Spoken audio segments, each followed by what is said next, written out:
Hello and welcome to another episode of the Unwanted Opinions podcast. Jay and I are back here on a Monday evening about 6 o'clock, about an hour before the first of the doubleheader Monday Night Football games tonight. Jay and I will give our initial thoughts on those.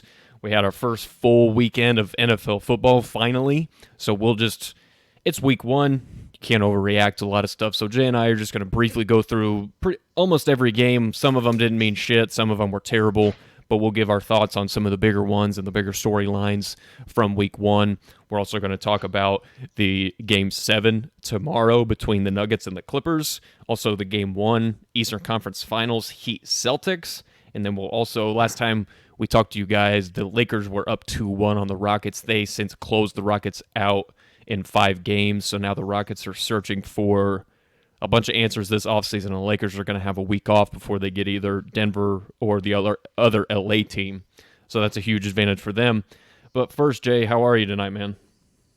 Good, dude. I'm trying to figure out who the hell Steve Cohen is, who just bought the Mets. Bought the Mets? I'm not sure who he is either, but I was kind of hoping that A-Rod and J-Lo were going to buy him. Yep. Nope. Whoever the hell Steve Cohen is. Yeah. Owns 95% of them now. Yeah, was it 2.475 billion or something? It is between 2.4 and 2.45. Okay, so whatever. That's a lot of fucking money. Oh yeah, a lot of fucking money. But I guess that's really the going rate for most professional teams, especially one as big as market as New York. The Mets kind of suck, but they're a big market and they'll attract a lot of money and whatever. Whoever Cohen is, dude, he's worth $14.6 billion. Well, then I'm sure I probably saw him on the Forbes 400 list because they just released that about 2 or 3 days ago. He'll take over the Mets as one of the richest owners in all of sports. I believe it. If you're worth that much money, I think Steve Ballmer is the richest of all the major 4 sports. And then Jerry Jones and Stan Kroenke. This is way off topic of anything we wanted to talk about, but yeah. A lot of rich people in the world, Jay. Just quick thought, though. Do you think they'll turn into the Yankees where they're just paying, paying top dollar? I'm saying to every free agent. They might try. And get there. But, I mean, you've seen as of late, that just doesn't work. I mean, no, and it didn't work for them with Yoenis Cespedes. I mean, they had some really good. You figured their upcoming for the Mets was really good after they made the World Series, and I think it was 2015 when they lost to the Royals. I believe it was. They had DeGrom and Syndergaard and Matt Harvey on the mound. Like, they had like 4 legit starting pitchers, and they were just unhittable. But I mean, I don't think they've been to the playoffs since they made the World Series 5 years ago, whenever it was. So they just got a lot of work to do. I mean, and they're competing against one of the better teams in all of baseball in their own city, a couple miles away down the street. So. Yeah, I always just find it interesting when new buyers buy new sports teams because actually it seems like it's been happening more as of like the last couple of years, but before then it was pretty rare. I felt like that anybody bought a new team. If that makes any sense. Say that again. I was just saying that like it's been happening more as of late, but before like the last couple of years, it was pretty rare when like I felt like when a new owner would buy a team of any sport, baseball, basketball, football. Yeah, sports, teams just there's not very many of them, so they very rarely come available. And they're worth so much money and every one of them just grows exponentially every year in their net worth. So it's really hard for an owner like to find someone who wants to sell. I mean, the Panthers were just bought 2 years ago by David Tepper. When was the last time an NFL franchise was for sale? That's my point, yeah, because NFL just doubles over hand and fist. But then you got like the Nets were bought recently. Whoever Prokhorov or the Russian billionaire guy. I mean, he basically ran that team into the ground, obviously, because he there was the Paul Pierce, Kevin Garnett, Jason Terry trade that turned the Celtics got them Jason Tatum and Jaylen Brown, and so I mean the Rockets were just recently bought by Tillman Fertitta 2 years ago, I believe it was. That's what I'm saying. Before the past 2 years, it was pretty damn rare when a sports franchise was sold to anyone, and now past couple of years, it's been happening a little more. And I was just saying, it's interesting when new team because a lot of them are family owned, so they're like passed down to another generation, like the Colts. Irsay, I mean, it was his dad's team, and then he got the team. I'm guessing one of his daughters. He's got 3 daughters. One of them, I think Carly, it is, basically runs a lot of the ins and outs of the stuff now. And she'll probably be the one that takes over when Jim dies, or just is like, I'm done doing it.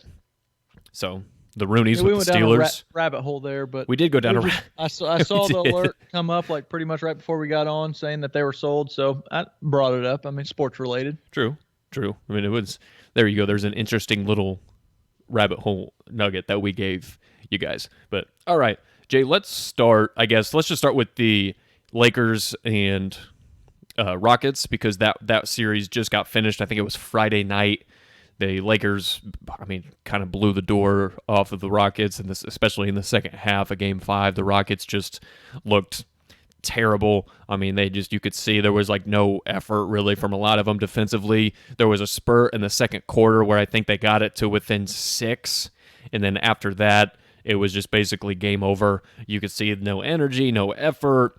James Harden really was the only one, I mean, offensively who had anything going, but defensively, again, I mean, he just kind of reverted back to that same old James Harden. His numbers looked good if you just look at the box score, but if you just watch him defensively, his body language, and just, if he's the best player, I mean, he's also got to be the leader. So, and after the game, I don't know if it was game 4 or 5, they asked why they came out so slow, and James Harden goes, "That's a great question.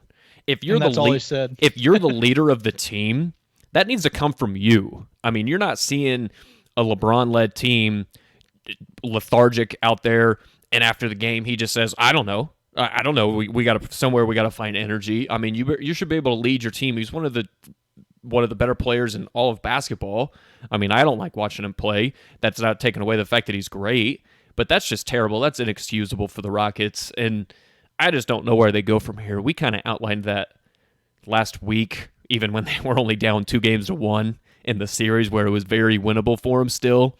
But then you had the whole Daniel House situation, just like we did. Say that.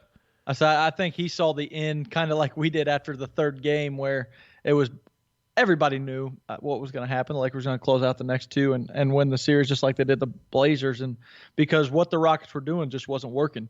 Like you said, they didn't have the energy. They looked lethargic on the court. James Harden didn't have an answer for anything. They can't move the basketball. They played just so much iso ball, and it was not going to work against the Lakers. The Lakers just beat them down, and when it came down to it, I think James Harden saw the end coming, whereas now, since we've last spoke, Mike D'Antoni's no longer the head coach. Yeah. Everybody's talking about what are the Rockets going to do. They basically have to blow everything up and start over again because they have no trade assets. We don't have how are they going to compete when next year, we talked about last week how going into next year, even if they brought everybody back, once the it's just the not Nets good enough. come back, yeah, they're going to be like 4th or 5th at the start of the season. I'd say that's a very best, just in the 4th. West. So nobody knows what the hell is going to happen in Houston now.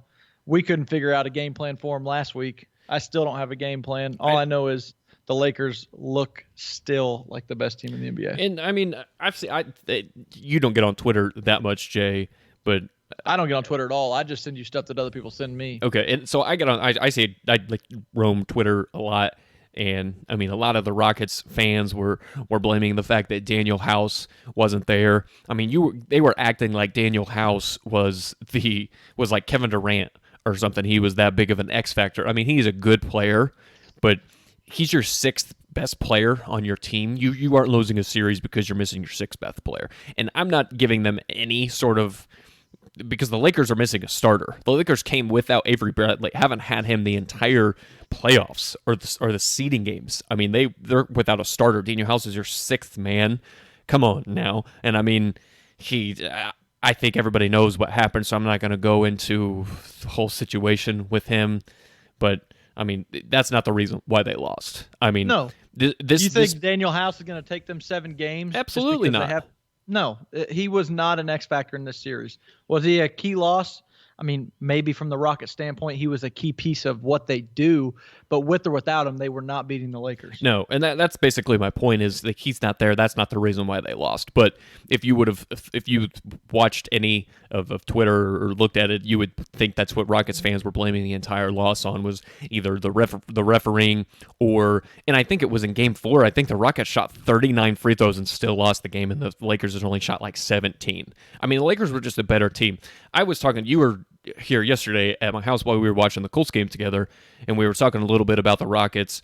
This, I think if you put truth serum into a lot of these guys, other than James Harden, they would say they hate this play style because it is so hard for them to create offensively every single time. They don't set any screens. They have no guy that is going to pick and roll. The only time they set a screen is to try and get a switch that they think they like, that they can take advantage of defensively.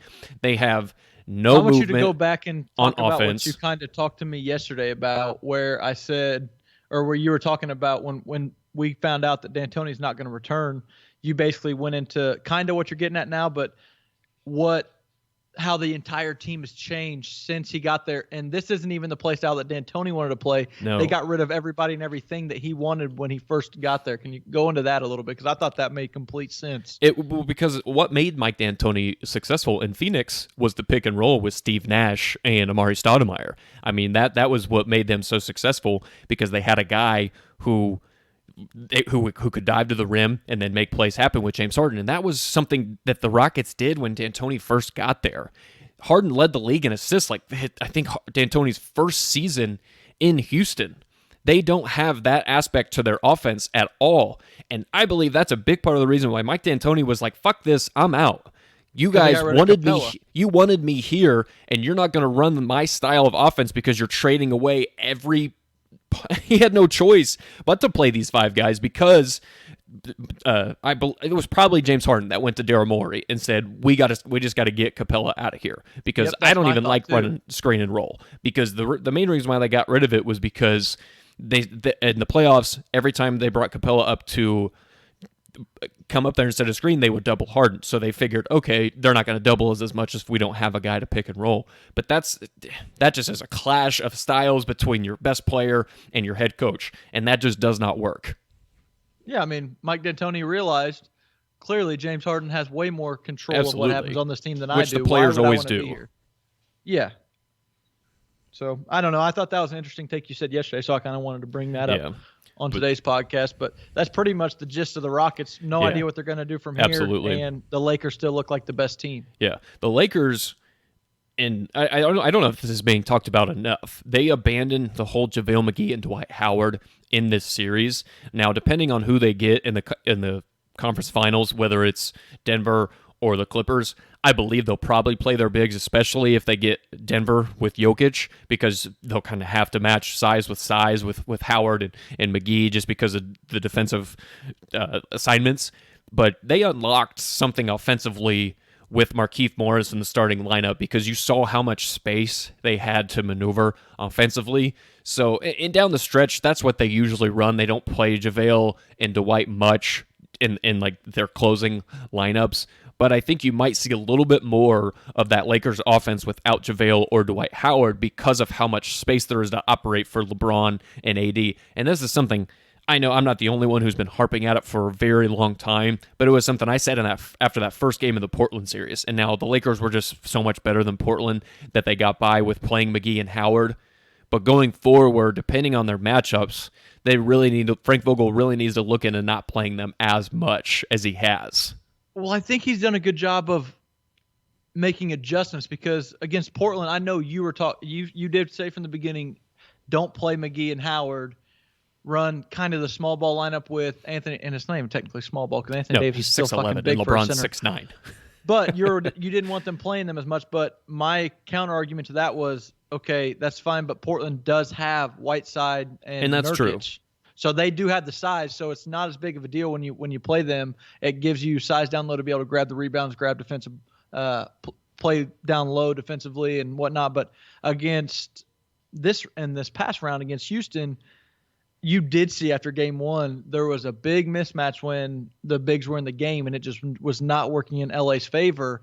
And immediately Vogel made the adjustment and he started going the small ball and they won 4-1. So to me, it is about making adjustments. He realized that it wasn't working and put Markieff in the starting lineup, and I mean the rest is history. But yeah, and he's just shot really well from three of the past two games. It's been unbelievable. I don't agree so much that they should get away from the bigs in either matchup next round, because one, they will need them if they go up against Jokic because the dude's a freaking monster. Yeah, you see and that two, in the series.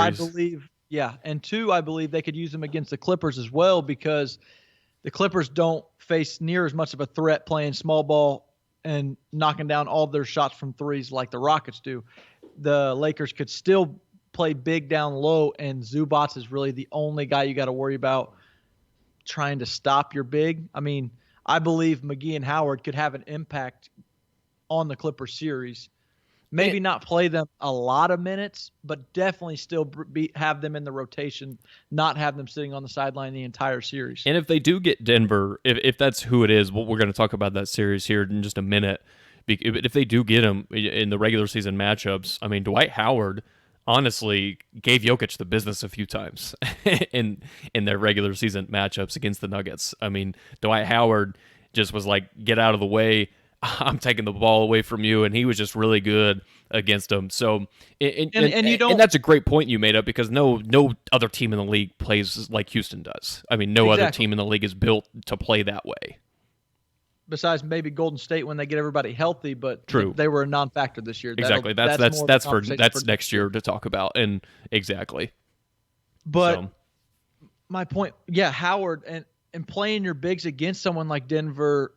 You don't want people to foul, but you would way rather Dwight Howard and JaVale McGee pick up a couple fouls down low on Jokic than Anthony Davis get in foul trouble early, because you see what happens when he goes off the court. Yeah. So it's just, I don't know. It's all about matchups, and it's all about adjustments and finding out the best way to play a certain team, because everybody's different. But that's kind of my thoughts on why you should play the bigs in the next two series.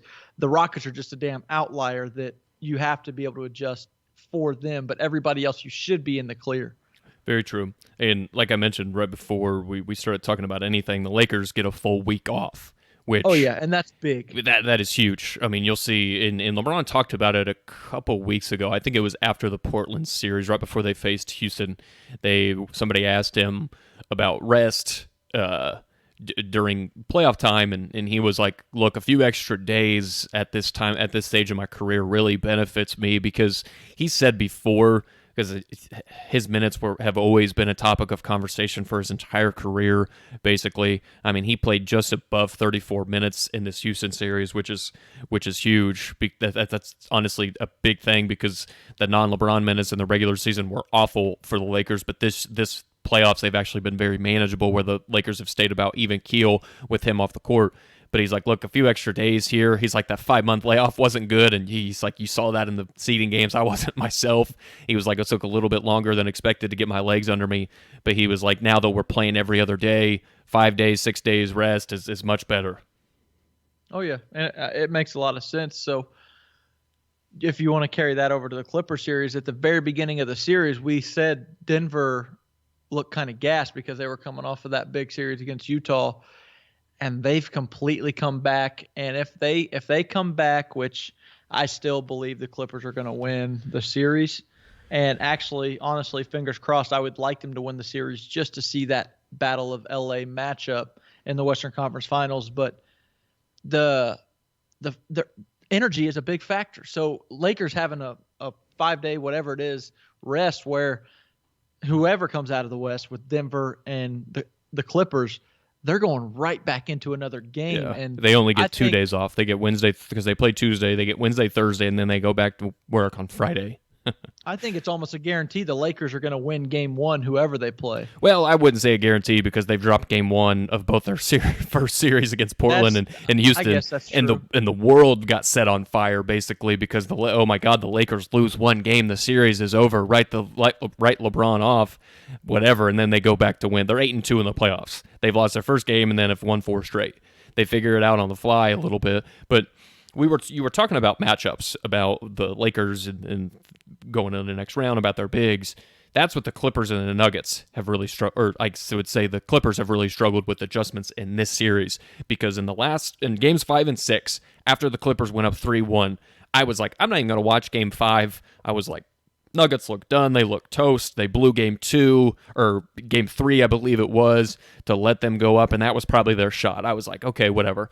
And then I just ended up watching the game because there was nothing else on TV. So I'm watching the game, and I just couldn't believe my eyes how the Clippers just were collapsing at the end of both of these games. And Montrezl Harrell is not the Montrezl Harrell we saw in the regular season. In the last 2 games, in 31 minutes, he has a minus 19 on the court. I think he's a minus 29 when he's on the court for the whole series. I think it's worse than that. I think I saw he was like a minus 60 in the 6-game series so far. Yeah, he's been extremely bad, and because he can't guard Jokic. I mean, there's not many guys that can guard him, but I mean, at least Zubats has given them at least a little bit better, like just an attempt to guard Jokic, but he can't play all 48 minutes of this game. He can barely play 40. I mean, he's also a 7-footer who he's a little challenged offensively. He's a good defender, but you lose a lot of stuff with him on the court offensively, where you lose some spacing, you lose shooting, you lose attacking the rim. So that's where the matchups have really come, because Jokic, for as much disservice he gets defensively, I actually think he's been pretty good in this series on defense. And I have trashed the Nuggets defensively, but I think they're in the rightfully top 10 in the playoffs since the restart. I mean, I think and exactly like you said, rightfully so, they were bad coming into the seeding games and everything. But I believe since the restart, they're top 10 defensively out of all those teams.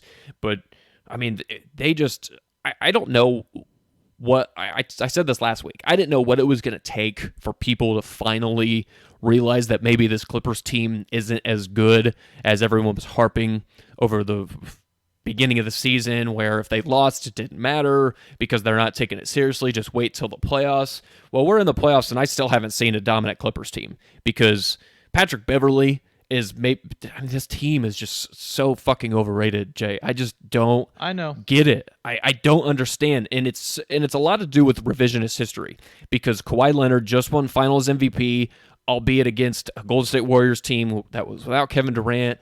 Klay Thompson tore his ACL, and so everyone is just like, okay, automatically he's the best player in the league. He should win. That's what we get to. And that's what everyone was saying about Giannis and KD, and they just don't look into context. They just think, all right, they win. That means they're the best. That's not always the case. And because you brought in like 5 new guys on this Clippers team, there is no gelling. They've had a lot of injuries. They haven't taken this season seriously. They would act like they've just won 2 straight titles and are coasting. But you can't coast like this in the playoff team. I'm sorry, this just isn't a championship team. You don't blow 16-point leads in like 4 of your 13 games you've played so far in the playoffs so far. I don't get it. I haven't seen it all year, and neither have you, but no. I just don't get what it's going to take. And I want them to win, but I don't want them to win, if that makes any sense, because I want to see the Lakers beat them. But I want it to also be justified that they're not the team everybody... But I want to laugh so fucking much if they lose to the Nuggets in the second round. I want to die laughing. I won't stop laughing for probably 30 minutes if they lose. I mean, I hear you. I just don't understand what everyone else is seeing. I honestly think people just hold on to the fact that they have Kawhi Leonard and they have Paul George, and they have a guy that a lot of people know his name in Lou Williams because he wins 6th Man of the Year, and they have a guy that talks a lot of shit in Patrick Beverley that plays some good defense. They have a guy who just won 6th Man of the Year in Montrezl Harrell. So they have a lot of guys that people know their name, and they have a guy in Doc Rivers who has won a championship and is a big name but hasn't really done shit for a decade. Outside of that championship, what has Doc Rivers done? Yeah, so they have a lot of guys that the average fan knows who they are or has heard names. So I believe the average fan just believes that the Clippers are going to win because that's what the media's been telling them, and the sports talk shows have all been saying since the beginning. And so they just hold on to this, and they're like, well, come playoff, will come when they meet the Lakers. Mm-hmm. That's what they're built for, blah, blah, blah.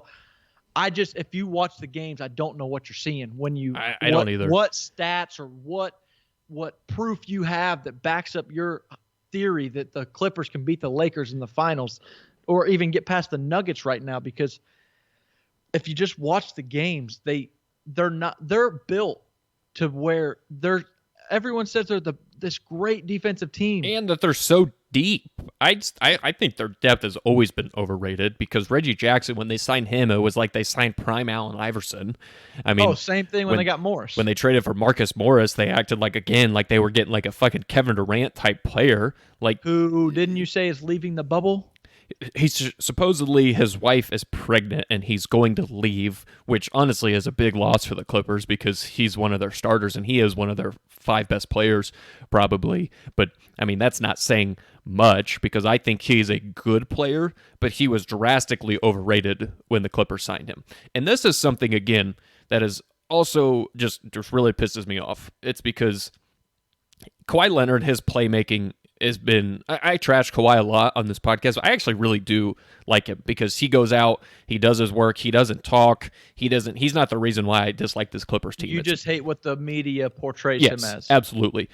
And they also overrate his playmaking a shit ton because I just don't, they don't really have a guy who can run an offense because last year in Toronto, when the Raptors did win the title, they had 2 guards in Van Vliet and Lowry who could also run the offense and create for other people. Kawhi Leonard didn't have to do a lot of it. He's a guy who really only creates for himself. And off of a double team, yes, he can make a pass into the corner. But they don't really have a guy who can make the skip pass or sees things 3 to 4 steps ahead of time that facilitates the offense. They don't have that. And I think I said that in March after they lost to the Lakers, where I said this is going to come and haunt them where they don't have a lot of guys who can get another shot for somebody else. It's a lot of ISO. It's a lot of ISO ball, and they rely on talent. And when run down the list. And when it gets closer and these games get tighter and you play better teams, that doesn't work as much. No, like I was just about to say, run down the list. Patrick Beverley, because if you think about it out loud, he can't even create for himself. Sense. No, but yeah, he's a defender that has basically 0 offensive game. Yes. Kawhi, he's a score-first defender who has had, 2 triple-doubles his entire career? One? Okay. Yes. You go Paul George, scorer and defensive player. He is not looking to pass first. The offense can't run through him. Lou Williams is the same thing. He's a scorer. He looks to score. He's not a point guard that just looks to facilitate and run the offense and get everybody in the right position. So who do you have running this offense that you're talking about? One, your defense is not what everybody says it is, and 2, your offense, Lou Williams hasn't really been there offensively for you. I think he had 4 points in Game 5. I think he's averaging under 10 points in the playoffs so far when he averaged almost. And that's a huge thing for the Clippers is I think Montrezl Harrell and Lou Will were combined like averaging 40 points in the regular season. I think they're down to 25 this year or in the playoffs so far, which is a huge dip. Beating the Lakers? Say that again? I said, you think that's beating the Lakers?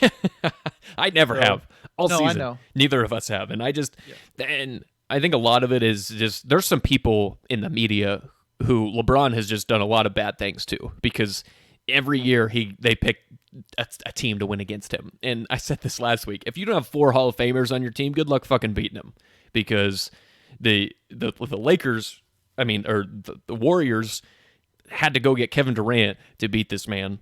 The Spurs also had 4 Hall of Famers and arguably the greatest head coach in all time in Greg Popovich when they beat him in 2014 with Kawhi Leonard was there. And that's another thing is that finals in 2014, Kawhi Leonard, that's another very overrated finals MVP that he has because he was their 3rd best player arguably on that championship team.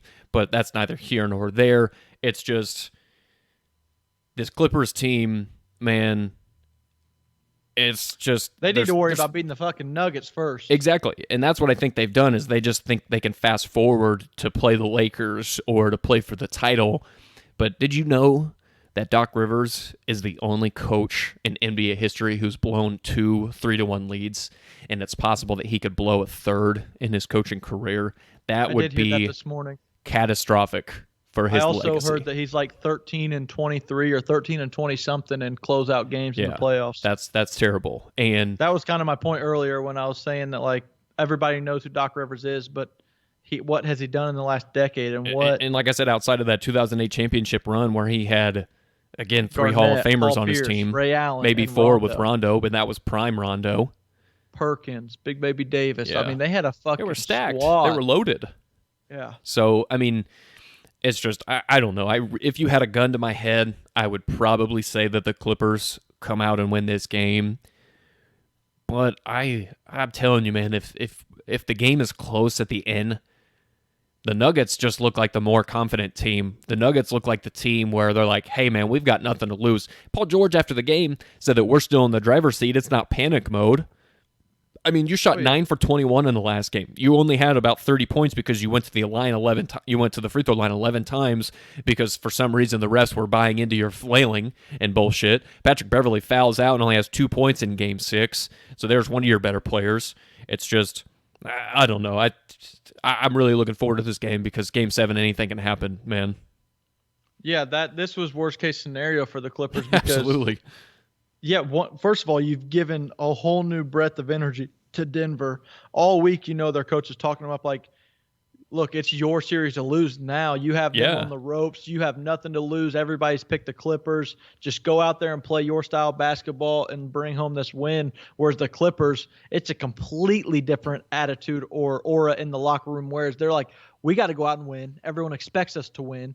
We can't go out to the Nuggets when we have two of the best players in the NBA and we have all this hype behind us. We're supposed to win the championship. It's just two completely different pressure, no feelings. Pressure. Yes, exactly. So the Nuggets are playing with house money, and they still through 6 games don't have an answer for Jokic. And we'll see how this great Clippers team responds to any sort of adversity. Because now they've lost 2 straight games. I will give the Clippers a little credit because they've played pretty well on Jamal Murray, where he was coming off a fantastic series last round against Utah, and he hasn't really had one of those games where he just goes off for 40 or 50 points. But he can put together a 30-point game, I think he had 21 and 25, but he's also he's been pretty good at facilitating and running the offense as well.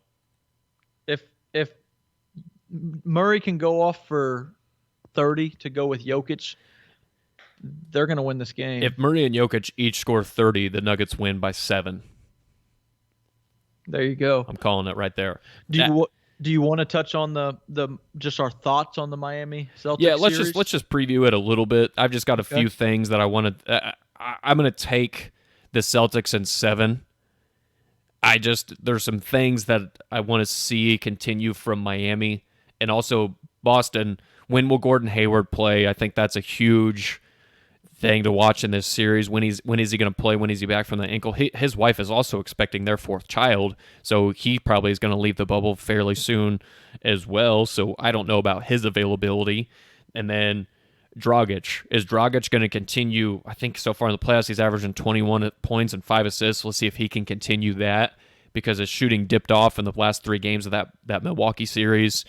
And Jay Crowder. If Jay Crowder continues to shoot 40% from 3, Miami is going to be really tough to beat because I don't think you can look at any of these regular season games between the two teams because there was Jimmy Butler missed some games, Tatum and Brown missed games for the Celtics. The Heat also have played with a completely different starting lineup than they did in the regular season because Myers Leonard basically is out of the rotation when they moved Bam to center. So we'll just see. I mean, Miami's got a lot of firepower. I just think this is going to be a really good series. Both two great head coaches in Spoelstra and Brad Stevens. So I'm all in on this Eastern Conference series. It's like 2012 all over again with the Heat and the Celtics. Just much different cast of characters. I do believe it's going to be very fun to watch, and I still am going back and forth on who I think. And it was tough for me. That's why I said 7. Because I remember when the Heat locked it up and the Raptors were playing the Celtics, I had said that the Celtics are a worse matchup for the Heat than the Raptors are. And I still believe that. And I just don't know if I believe enough that they'll beat the Heat. I don't know if I want to put that down yet because I believe Jimmy Butler's going to take out Jason Tatum and make it very, very hard for him to win. But that's the thing is the Celtics can score from other players. I mean, they got Kemba. They got Jaylen Brown who can put the ball in the basket. So they have a little bit harder or give the Heat a little bit tougher matchup. I think I'll take the Celtics. Okay. In 7 games. And right, it's going to be. I don't think there's any blowout, any one game. I think they're going to be all hard, tough fought games. But the Celtics experience will just, I believe, shine through a little bit more, whereas the Heat still have young guys, Hero, Bam Adebayo, that haven't really been there, done that before. I think this is the deepest Dragic has ever played into the playoffs in his career. It's just when I look at it, Boston's also very good defensively as well as Miami. It's just they're not going to give up as many threes. Yeah, and Boston also has, you mentioned it, the three guys that can create offense for themselves as well as others in Jaylen Brown, Kemba, and Jason Tatum. I just think will be able to score a lot more easily against. I think they'll be able to score more easily than Miami does because Miami relies a lot off of their three-point shooting, and the guys get going. But well, that was a big reason why we both picked Miami to upset the Bucks from the very beginning, was because they could shoot threes and they were very good defensively, and they were going to take Giannis out and make everybody else beat them. And the Bucks defense wasn't nearly what it was in the regular season. So we saw that ahead of time, made that prediction. It came out correct. Whereas I can't make that same prediction with the Celtics because they take one guy away. They still have guys that, like you just said, can create their own shots, get their own buckets, and go off for 25 or 26 on any given night. So it's not going to be as easy. And the Celtics are going to play way better perimeter defense, in my opinion. So because they just match up a little bit better than what Milwaukee did defensively. Yeah, I'll take the Celtics in 7. And all close games. We talked about this, the adjustments in some of the other series. That was something that Mike Budenholzer just didn't fucking do at all against Miami. I mean, the Bucks just stuck to what they did. I mean, Brad Stevens will. And Spoelstra, they'll both make adjustments on the fly. They'll both say, hey, look, all right, if you're not fucking playing good, you just aren't playing, or we're going to switch up the coverage. Miami plays a lot of zone. It's just, I think it's going to be a very fun series to watch, and it'll be a nice chess game, basically. We'll see. And even though we're both taking the Celtics, that's no slouch to Miami. It's Miami not. has been the most impressive team to me all bubble. What they've been able to do, who they've beaten, the confidence they're playing with, the way Jimmy Butler has the young guys playing, the fact that it's hard for me to pick the Celtics, and I would not be surprised in the least if Miami won. So it's just that Miami has been on an incredible tear, and watch out if they can get another star to go down there to Miami, because they might automatically be the new favorite. So. Yeah, man, they're going to be good for a while. I think if they keep a lot of this core together, and maybe if they, I keep saying it, I mean, there's guys that are going to be available in this trade market. Bradley Beal, Drew Holiday. I mean, there's going to be people, Victor Oladipo, possibly, if I think the Pacers move on from him. So Chris Paul, I don't know. There's going to be some guys available for Miami to get better this year. And yeah, it's no shot to them at all if they don't get past Boston, because Boston's been a very good team all year, too. No one expected Miami to be in this position they're in now. No, I expect... They've already overachieved. We both picked them to beat Milwaukee in the playoffs, but if they didn't get Milwaukee, if they would have faced Boston in round 2, maybe they don't get to the Eastern Conference Finals. If they face Toronto in round 2, we don't know. It's just... It really depends on who you play, but they've definitely overachieved for what everybody thought they were going to do. My hat's off to Miami, and they're fun as hell to watch. They might be my favorite team to watch. Yeah. Well, Brad Stevens said today that they're the closest thing we've seen to the Warriors in terms of cutting and moving off the ball movement. Yep. Yeah. So, all right. Well, there's our breakdown of the NBA playoffs. Yeah. Let's get to some of this NFL stuff, Jay. It's gonna be a lot of quick hitters. Yeah. All right. All right. Let's just. Little therapy session for the both of us, man. All right. Starting with our Colts, because like I mentioned earlier, you came over and we watched the game together, and after Phillip Rivers threw that second interception, you looked at me and you said, "Those are the interceptions you were talking about, weren't they?" Yep. And that's it. That's been my concern since the Colts signed him, and it happened in the very first game. And now this is week 1. You can't overreact to a lot of things. I mean, the Colts can definitely get better. They did just lose Marlon Mack with a torn Achilles, which is a big blow to their offense. So Jonathan Taylor just has to step in and be that bell cow. I thought their defense looked like fucking ass. Their defense, no pass rush, stop the run. That all being said, they were 2 drops away from T.Y. Hilton from tying the game, but they shouldn't even have been in that fucking scenario against Jacksonville. Nope. Rookie kicker missed a field goal. Yep. Wasn't a hard field goal to make. A lot of errors defensively. Like you said, 2 interceptions, one on the Colts side of the 30-yard line or wherever the hell it was that they scored points off of. A turnover on down where they couldn't get a couple yards running behind Quentin Nelson down in the red zone. A lot of errors, and the Colts were still there at the end. So, again, I don't want to overreact, but I'll tell you what, I'm a little concerned as a Colts fan. I heard Phillip Rivers break down the 2 interceptions. One, he said they just never, and Frank Reich backed him on that. He said they just never showed that kind of coverage in film. Nobody expected that cornerback to peel off when they were playing cover 2. And I'm not going to get super into depth on what happened, but they had never seen that coverage before.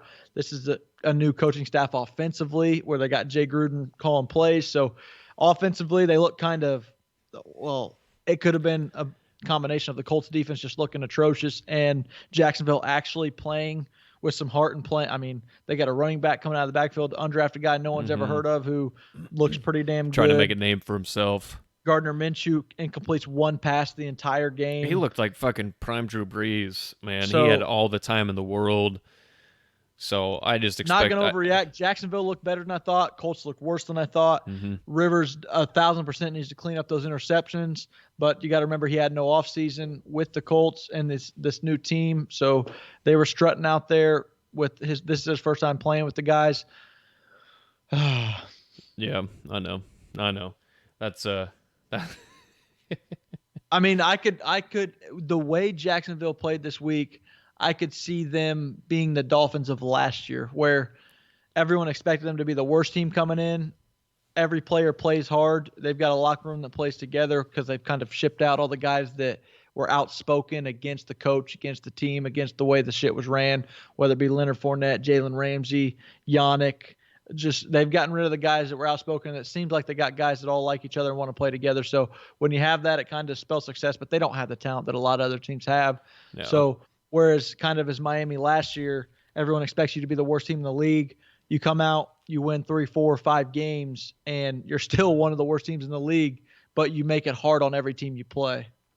That's probably pretty true. I saw Pat McAfee said today that the Colts were just playing a longer game. They didn't want Jacksonville to tank to get Trevor Lawrence, not to have to deal with them for the next 15 years. Yeah, maybe. And the Colts also got away from the rushing attack when Marlon went out. They had leads during the game, and for some reason, I know they couldn't really get the running game going early, but they never really got in a rhythm where they attempted to keep running the ball when last year that was a strength of your team. Yeah. So I agree. I mean, the Colts outgained them. They had like 450 yards of offense, had like 20-something first downs, just carved up the defense going down the field on multiple drives. They just had a lot of things that killed them in the end. And if you looked at the box, or if you just looked at the stats, you would have thought that the Colts won the game. Beat them by 20. Until you looked at the turnovers. Yeah. That was the difference of the game. And the lack of quarterback pressure that they produced. So... Yeah, but that doesn't show up on I guess it could show up on a. Well, I think pressures do show up, or you can at least look them up if you want to, or obviously the lack thereof of pressure on Minshew because he had all day back there to throw, and Jacksonville's offensive line isn't very good, and the Colts with the addition of DeForest Buckner and gave him all that money, and I don't even think you heard his name one time on the telecast yesterday. Nope.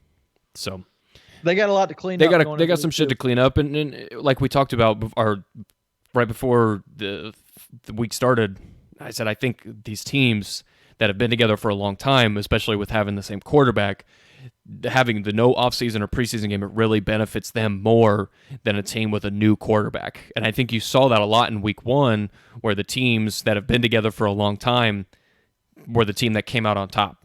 So, I mean, like that again, we saw the Packers. The Packers did basically nothing this offseason. And they came out and laid 43 points on a team in Minnesota who I think a lot of people believe was one of the better defensive teams in the league, as I thought so too. I mean, I started their defense at fantasy, and holy shit was that horrible because they laid me -8 in fantasy, and I mean, I wouldn't have won anyways, but still, I mean, that was just terrible. And Aaron Rodgers looked like, holy shit, Aaron Rodgers of like 4 years ago. He was 32 of 44, 364, 4 TDs, was absolutely putting the ball on a rope to these receivers. Devontae Adams had a field day. They really took advantage of these Vikings young corners because Mike Zimmer and Ziggy Wolf, Ziggy Wolf's the owner, whoever the GM of the Vikings is, they basically shipped out all their corners they had from last year, brought in a bunch of new guys, and we're just trying to piece that together. They were without Daniil Hunter, which I know is a huge loss, but the Vikings defense just looked piss poor, and the Packers offense looked amazing. Yeah, I don't know what the hell happened there. That's why I'm not going to – again, I'm just going to give initial thoughts on the opening day games because for sure I don't want to – I'll feel way better about a team after the next 2 or 3 weeks. I think I said 3 to 4 weeks is when we're really going to see teams start to click and know who they really are. But the Packers impressed me yesterday because they virtually had the same exact team as last year, and I mean they don't have any big name guys on offense outside of Devontae Adams for Aaron Rodgers to get the ball to, and yet he did what he did yesterday, and like you said, carved up this. What's been in the past a great defense in Minnesota and a great defensive mind in Mike Zimmer, and just made them look like high school going against college. So that was interesting to see from Green Bay's offense. Maybe our friend was right that in year 2, Aaron Rodgers and the head coach are just going to be on LaFleur's just going to be on a different level. Mm-hmm. You know, it's in their second year in the offense. And they also drafted a quarterback behind Aaron Rodgers saying, hey, you're getting old, and we think this guy's the future in a few years. Maybe that was something that just lit a fucking fire under Aaron Rodgers' ass, and he's like, all right, I'll show you. And Minnesota, on the other hand, they got some shit to work on. Yeah, they do. Their secondary is not terrible. Good. It's awful. Their corners are bad. I know Yannick is brand new to the team, but I think he had one pressure the entire game. That they were getting no pressure on Rodgers. Rodgers had a fucking field day out there. Mm-hmm. Just if you go look at his highlights, that looks like a highlight tape over an entire season in one game on the amount of great throws he had. So we'll see if this continues. I'm still not completely sold on the Packers. No, but if they could keep we need more sample sample size rather than just one game. And my problem with it is, once, just like last year, if they run into a team that can take away Devontae Adams, then what can they do? Yeah. How's that offense going to look? Because the Vikings had no answer for him. They don't have a lockdown corner. And, I mean, the Vikings, defensively, the Packers still didn't look that great. They still gave up a lot of rushing yards to Dalvin Cook once the Vikings finally got that going in the second half. So that's another concern for the Packers. But again, I mean, week 1, a lot of teams got to make adjustments. But all right, let's move on to Seattle and Atlanta. So, Jay, I think you picked the Falcons to win this game. I went with Seattle just because I'm done. I think trusting the Falcons, man. I gave up on them. I was not trusting the Falcons. Don't get it twisted. I still believe. I still had the Seahawks in the Super Bowl. I just thought that it was going to be a sleeper game where Seattle they've never played as well on the road. I know there's no fans in the stands, so that does kind of play a factor in it. But I just thought maybe Atlanta was going to squeak one out. I don't remember what I had them going as an overall record, but it wasn't that great, the Falcons this year.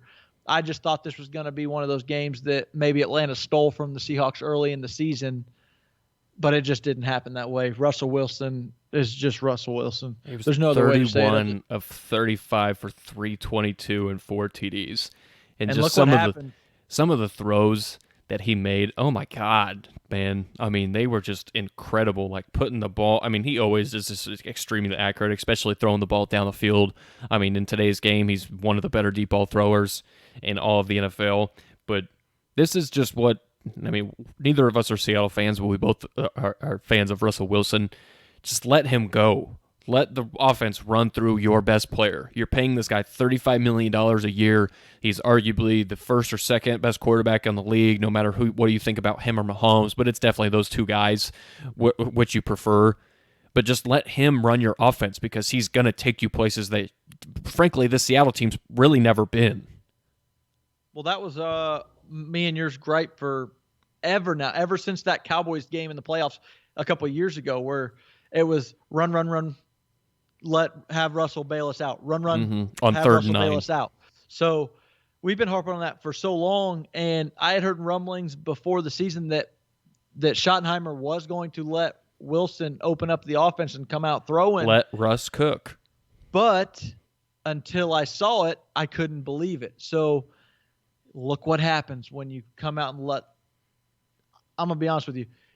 If you gave me one game I had to win with the same – like if I didn't have the Chiefs roster with the Chiefs head coach, if I would take Russell Wilson in a one-game scenario over Patrick Mahomes with average talent around you, that's how much I believe in Russell Wilson, how good I think this dude is. Because of his ability to elevate others?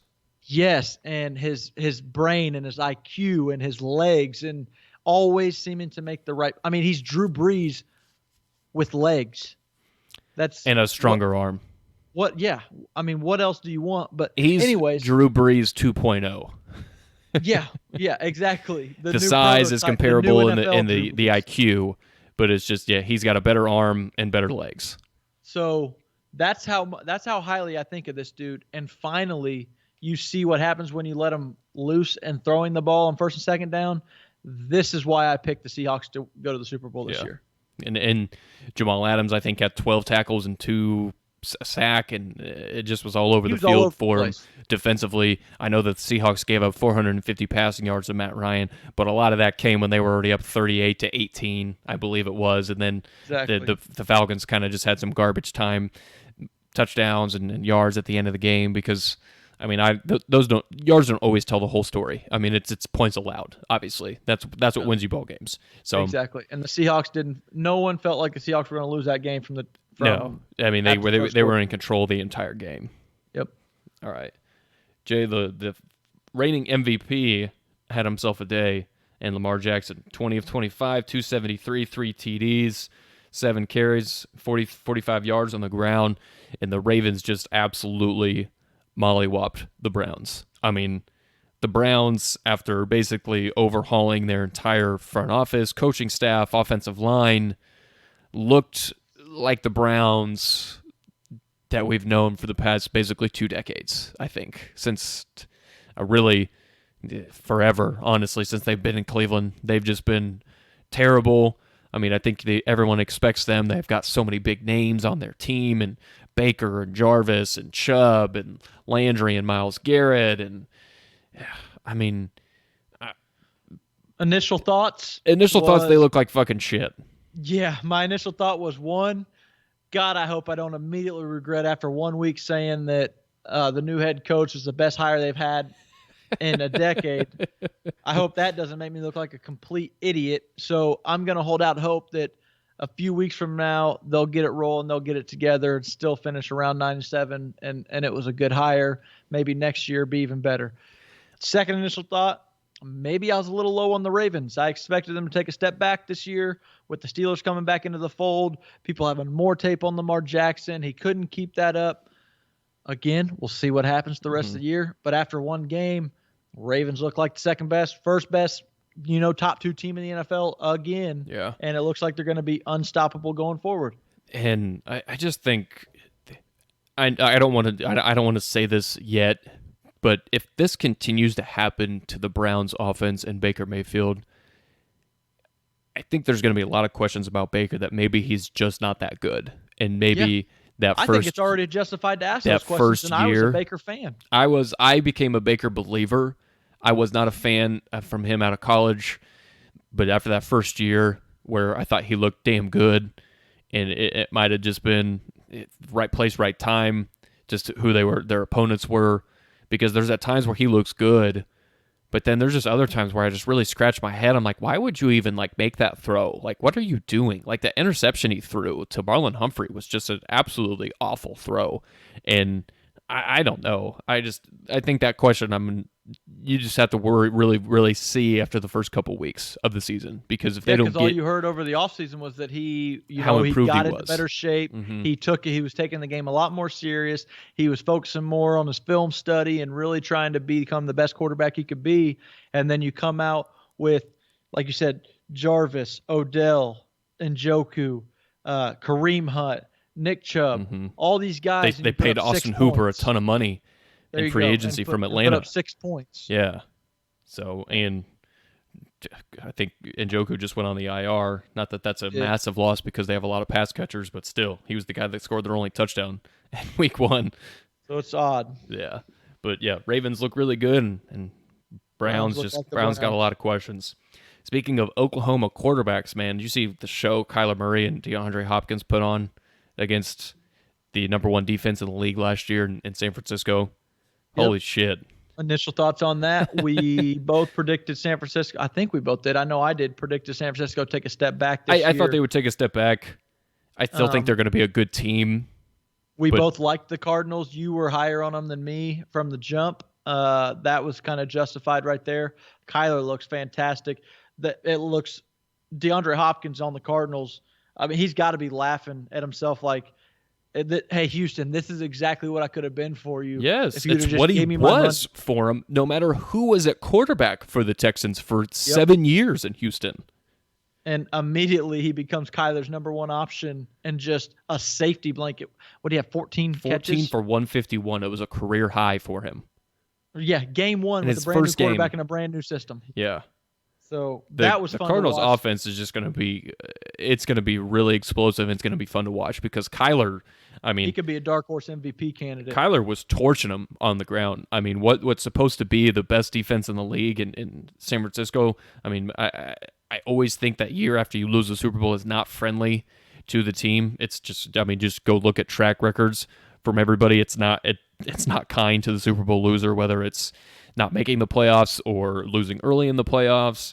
But that hangover is real, and Kyler Murray is for real too. This dude is a baller, and their defense is improved a little bit with Isaiah Simmons.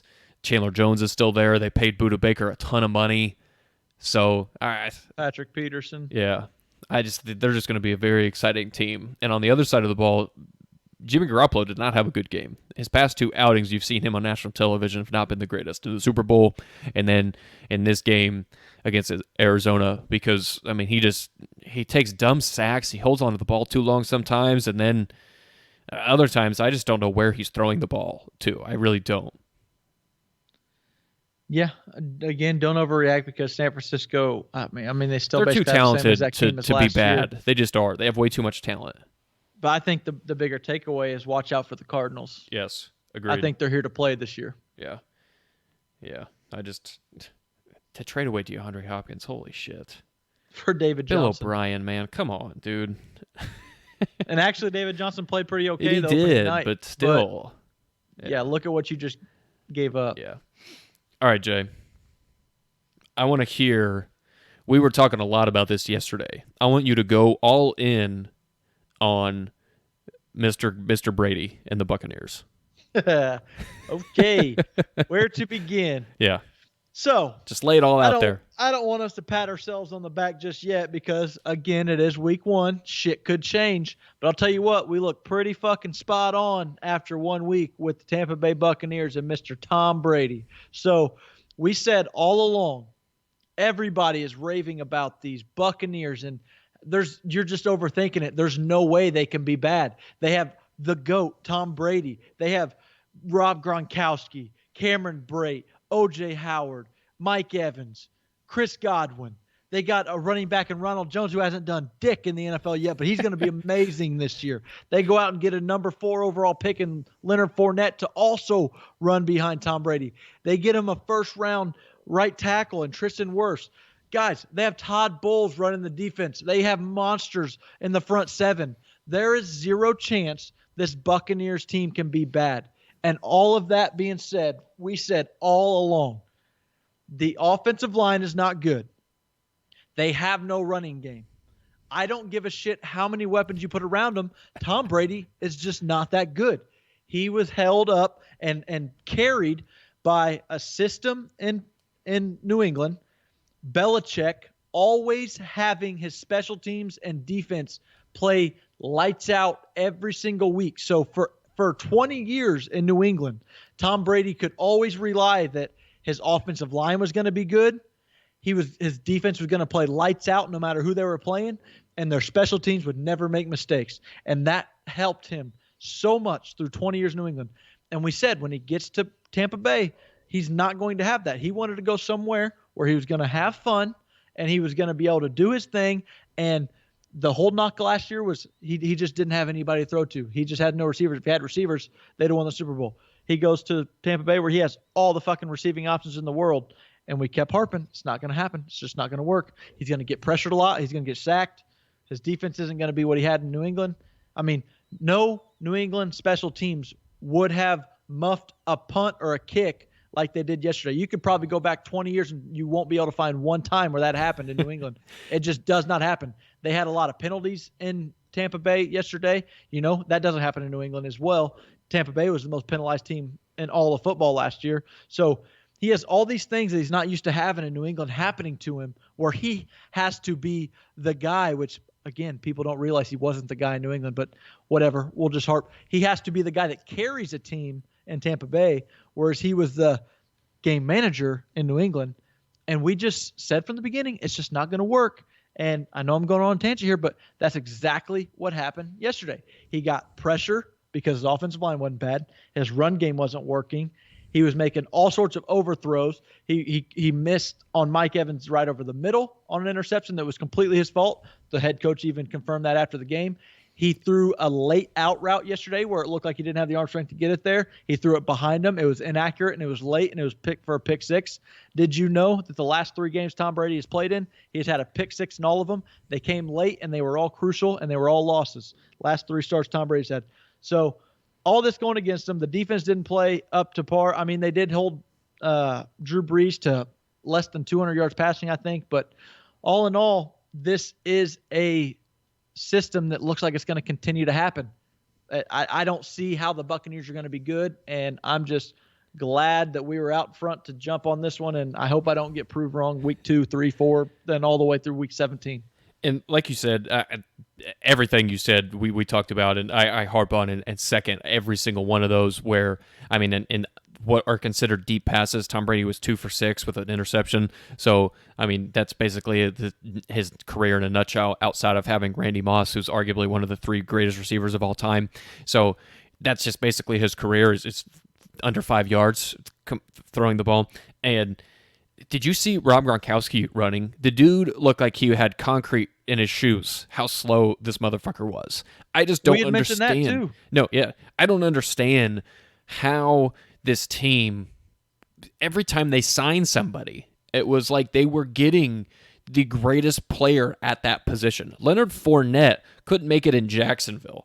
That fucking tells you something, man. If he's not producing in Jacksonville, or at least he's where he's regarded as one of their better players, he's probably a bum and a bust. And you saw that against the Buccaneers. But when they signed him, holy shit, it was like they got Barry Sanders in his prime. Rob Gronkowski hasn't played in a year. I don't give a shit about Madden ratings, really, but no way in hell should he be the second best tight end in Madden after not playing for a year. He looked slow. He looked terrible. Tom Brady, yes, in his last 3 starts, he's 0 for 3. And Jay, you said you didn't want to overreact to this. We have like 3 years in a row of where Tom Brady hasn't been a good quarterback in the NFL. And everything is never his fault. Ever. It's ever his fault. Because you even heard on the broadcast when he threw that first pick, Troy Aikman was trying to blame Mike Evans. I'm like, bullshit. He just threw a horrible pass because, like you said, Bruce Arians, after the game, he said Mike made the right read. Tom didn't. And he never had that happen to him in New England, where Belichick would always just shut his mouth and say, we got to play better, blah, blah, blah. Bruce Arians is not going to be afraid to call him out. He doesn't care that he's Tom Brady. He's going to call him out anytime he makes a mistake, and he's going to make a lot of them because what really worked for the Buccaneers last year was they had a quarterback who could push the ball down the field. That element of their offense is completely gone. So yes, they were one of the top offenses last year. You can say the turnovers, their defense is still bad, but they don't have the quarterback who can push the ball downfield. They just don't. That element is gone. No, and all their big play receiving options are downfield guys. Yes. And that offensive line does not give Tom enough time to get them the ball downfield. So yeah, we've said from the beginning, I don't see how this is going to be a match in heaven like everyone else assumed it's going to be. I don't either. And a lot of the big plays the Buccaneers got were from questionable pass interference calls. That I wasn't even going to bring it up, Nick. But I'm going to. Scoring drives were from penalties. Yes, I'm going to bring it up because I think you have to. Because that's how. I mean, they wouldn't even have scored 23 points had they not gotten the beneficiary of a bad call. On the other side, the Saints. The Saints didn't even play well, and they still won by 11. The Saints looked like shit for a majority of the game. The play calling was very questionable by Sean Payton. A 3rd and 2. they're going to regret paying Taysom Hill all that money because he's a gadget guy. You should have let him walk. You're paying him way too much money, whatever. But there was some plays where he was in that just like, you're paying this guy this much to do nothing. Michael Thomas was basically shut down. I really, really love the Emmanuel Sanders pickup, which Jay and we talked about this a while ago. We really liked that. They finally get a second receiver who can beat one-on-one coverage, and you don't just have to rely on Mike Thomas all the time. The Emmanuel Sanders pickup is going to be huge for them, and I thought the Saints' defense actually was where they looked pretty good. Offensively, they got some work to do. Yeah, and I was happy with myself because I started the Saints defense yesterday in spite of all this chatter about how great Tampa Bay's offense is going to be. I just had a feeling, New Orleans would shut them the fuck down. That's exactly what happened. They did. The Saints were, if not the best, they were one of the top scoring defenses yesterday in fantasy because of how badly they throttled the Tampa Bay Buccaneers. All right, and the guy that took Mr. Brady's position in New England had himself a pretty darn good day in New England. I think he was 15 of 19, also had 15 carries, 2 rushing touchdowns.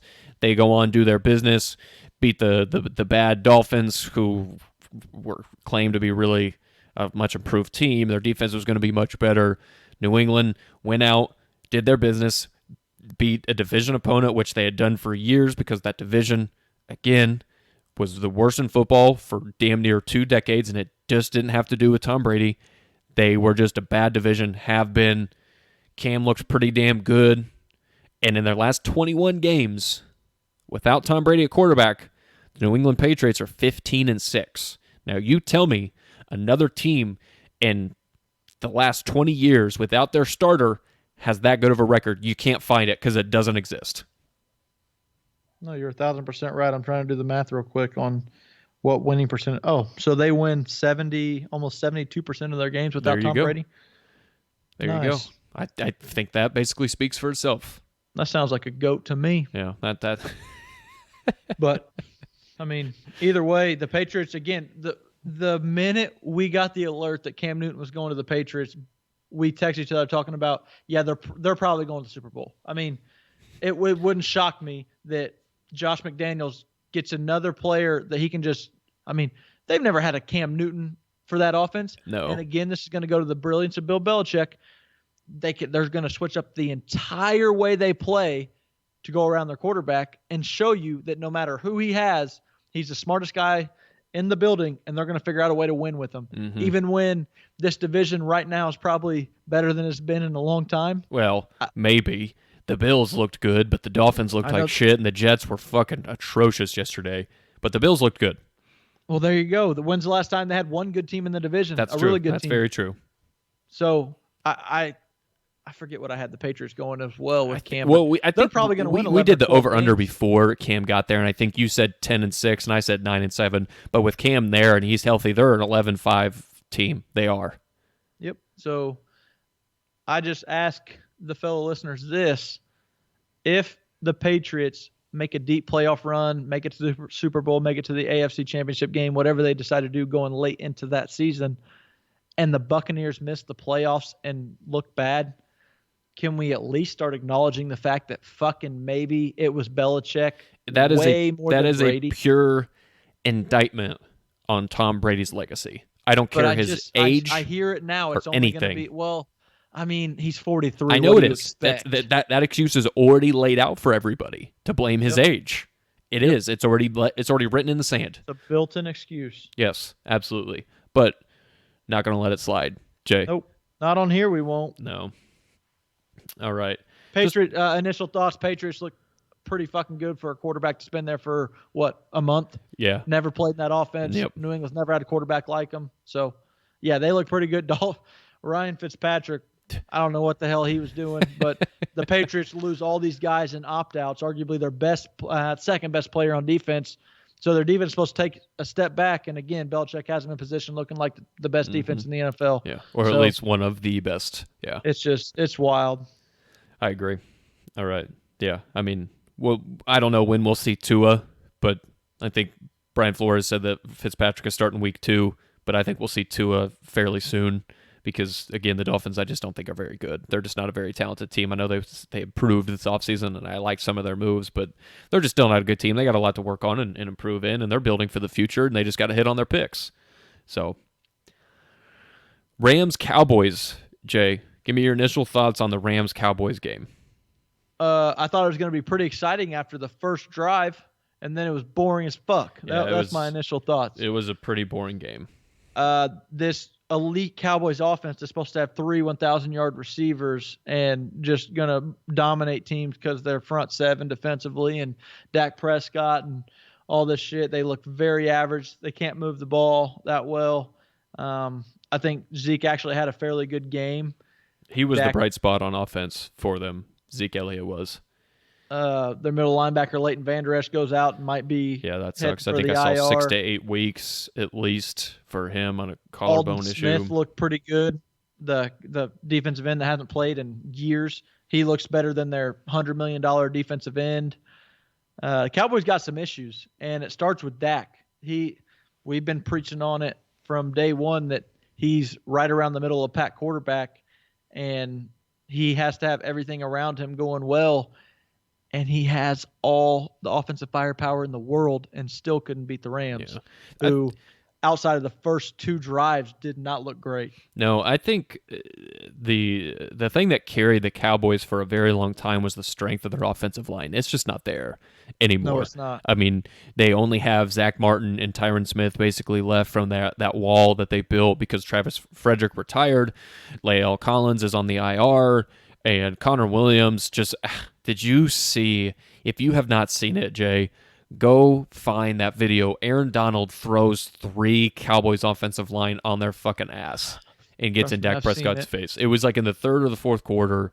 Did you see the same shit where Aaron Donald blew up the guy in front of him and then took Zeke with one arm, threw him in the air, and then threw him into the ground? Even with 2 or 3 guys, they had no match for Aaron Donald. I know that's who he is, but come on. You got to at least have a little bit better game plan to play against one of the best defensive players in the league. And I saw this a lot today about how Mike McCarthy did a lot of the same shit Jason Garrett did at the end of games where they mismanaged clock, timeouts, everything. I've never been a fan of Mike McCarthy. I thought he was carried for years in Green Bay. I've been preached on this for months since they hired him, where he just was very lucky to coach Aaron Rodgers and Brett Favre back to back because I think he's an extremely overrated coach. His offensive game plan sucks.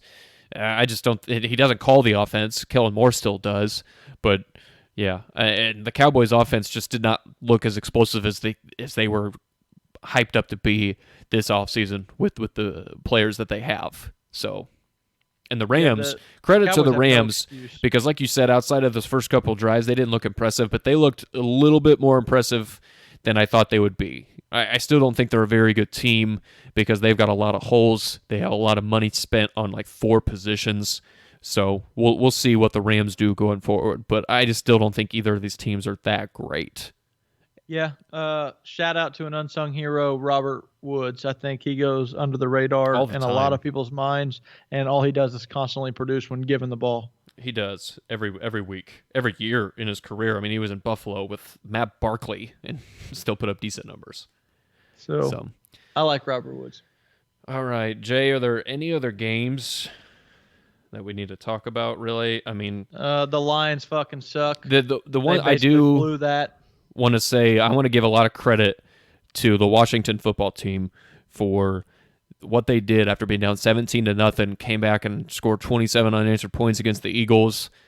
That front 7, I know the Eagles were banged up front with no Brandon Brooks, no Lane Johnson, and I think Jason Peters just got moved to left tackle again after basically playing right guard all of training camp. But that front 7 is a problem in Washington, and they are going to cause havoc on everybody.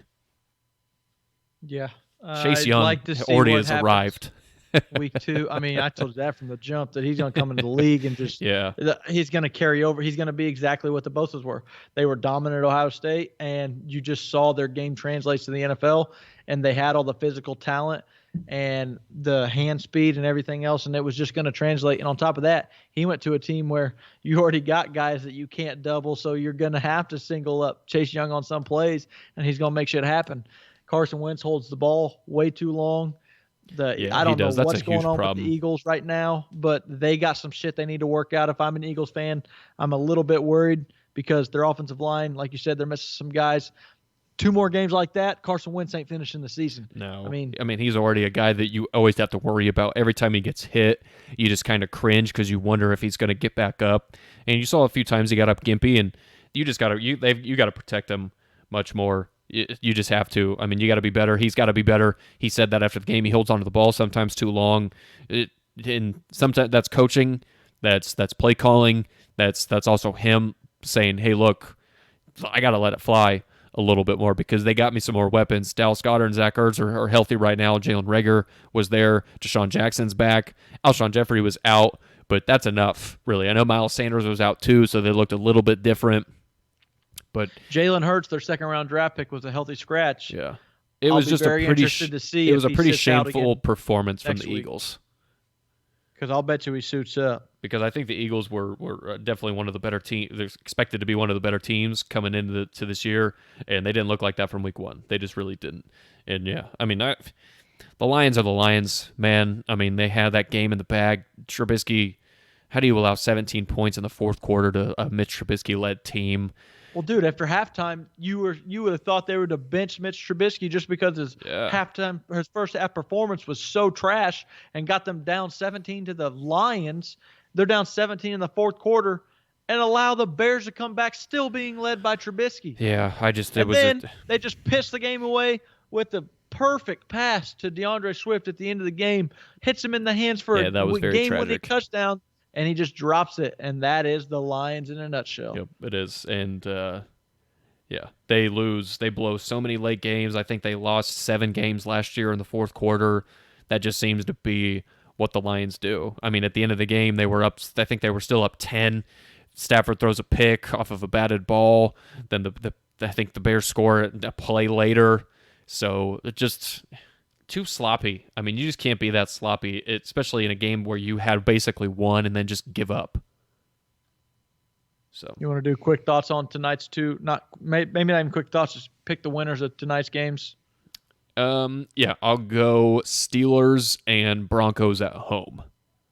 I actually have the same exact picks. And so that right there should be an upset to a lot of people in the Broncos game. Any reason why you're picking the Broncos at home? Just because I know there's no home crowd. Without Von Miller? I know there's no home crowd, but I just think the Broncos are going to shock a lot of people this year. Even I know they're without Von Miller, but I just like them tonight. I don't know. It's more of a gut feeling type game rather because I do think Tennessee's actually a better team, but I think Denver just gets them tonight.